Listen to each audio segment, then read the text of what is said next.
ಈ ಒಂದು ವಿಡಿಯೋದಲ್ಲಿ ನಿಮಗೆ ಏನು ಗೊತ್ತಿಲ್ಲ ಅಂದರೂ ಇನ್ನೊಂದು ಮೆಥಡ್ ಇದೆ, ಆ ಒಂದು ಮೆಥಡ್ ಕೂಡ ಇಲ್ಲೇ ತೋರಿಸ್ತಾ ಇದ್ದೀನಿ. ಫಾರ್ ಎಕ್ಸಾಂಪಲ್ ನಿಮಗೆ ಗೊತ್ತಿದೆ ಈ ರೀತಿ ಈ ಪೊಸಿಷನ್ ಎಲ್ಲ ಇದೇ ರೀತಿ ಮ್ಯಾಚ್ ಆಗಿರಬೇಕು, ಆಗ ಮಾತ್ರ ಇದು ಸಾಧ್ಯ. ಈಗ ನೋಡಿ, ಈಗ ಫಾರ್ ಎಕ್ಸಾಂಪಲು ಈಗ ಇದನ್ನು ನಾನು ಮಿಡಲ್ನ ನಾನು ಒಂದು ಸತಿ ಮೇಲ್ಗಡೆ ಸೈಡಲ್ಲಿ ಹೇಳ್ಕೊತೀನಿ. ಅದೇ ರೀತಿ ಇದನ್ನು ಏನು ಮಾಡ್ತೀನಿ ಅಂತಂದರೆ ಇದನ್ನು ಈ ರೀತಿ ತಗೋತೀನಿ, ಇದನ್ನು ಲೆಫ್ಟ್ನ ಈ ಕಡೆ ತಿರ್ಸ್ಕೊತೀನಿ. ಅದೇ ಮತ್ತೆ ಕಳಿಸಿದ ಪೊಸಿಷನ್ನ ಇದೇ ರೀತಿನ ತಗೋತೀನಿ, ಮತ್ತು ಇಲ್ಲಿದಿಂದ ಲೆಫ್ಟ್ ತಗೋತೀನಿ. ಇದನ್ನು ಫಾರ್ಮುಲಾ ಕೂಡ ಹಾಕಿರ್ತೀನಿ, ನಾನು ನೋಡ್ಕೊಳ್ಳಿ. ಈ ರೀತಿ ಮಾಡಿದಾಗ ನಿಮ್ಮ ಕ್ಯೂಬಲ್ಲಿ ಈ ರೀತಿ ಮಿಡಲ್ ಆಗಿ ಬಂದಿದ್ರೆ, ಯಾವ್ದಾರ ಒಂದು ಕಲರ್ ಮಿಡಲ್ ಆಗಿ ಬಂದರೆ ಯಾವ ರೀತಿ ಅಪ್ಲೈ ಮಾಡೋದಂತ ತೋರಿಸ್ತಾ ಇದ್ದೀನಿ.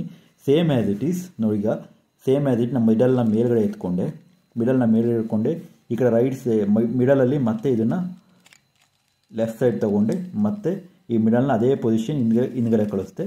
ಮತ್ತೇನು ಮಾಡಿದೆ ಅಂದರೆ ಈ ಒಂದು ಮಿಡಲ್ನ ಫಾರ್ಮುಲಾ ನಾನು ಡಿಸ್ಕ್ರಿಪ್ಷನ್ ಈ ಒಂದು ಇದನ್ನು ಇಲ್ಲಿಗೆ ತೊಗೊಂಡೆ, ಮತ್ತು ಇಲ್ಲಿ ಮೇಲಕ್ಕೆ ತೊಗೊಂಡೆ, ಇದನ್ನು ಮಧ್ಯದ ತಂದಿದ್ದನ್ನ ಮೇಲಕ್ಕೆ ತೊಗೊಂಡು ಇದನ್ನು ಮಧ್ಯದಲ್ಲಿ ಇರೋದನ್ನ ಇದನ್ನು ಇಲ್ಲಿಗೆ ತೊಗೊಂಡೆ. ಯಾಕಂದರೆ ಅಲ್ಲೇ ಮೂವ್ಮೆಂಟ್ ಮಾಡ್ತಿದ್ದೀನಿ, ನಾನು ಏನೂ ಮಾಡ್ತಿಲ್ಲ. ಈಗ ಪೊಸಿಷನ್ ಇಲ್ಲಿ ಬಂದಾಗ ಇಲ್ಲಿ ಆಲ್ರೆಡಿ ಕೂಡಿದೆ, ಇಲ್ಲಿಗೆ ತಂದಾಗ ಇದು ಮಾಡಿದಾಗ ಅದೇ ಪೊಸಿಷನ್ ಬಂದು ಕೂತಿದೆ. ಈ ಪೊಸಿಷನ್ ಬಂದು ಕೂತಾಗ ಲೆಫ್ಟಲ್ಲಿ ಇದು ಮಾಡಿದೆ ನೋಡಿ, ಅದೇ ಪೊಸಿಷನ್ ಬಂದು ಕೂಡ್ತು. ಈ ರೀತಿ ನಾವು ಇದೇ ಸಾಲ್ವ್ ಮಾಡ್ಬೋದು.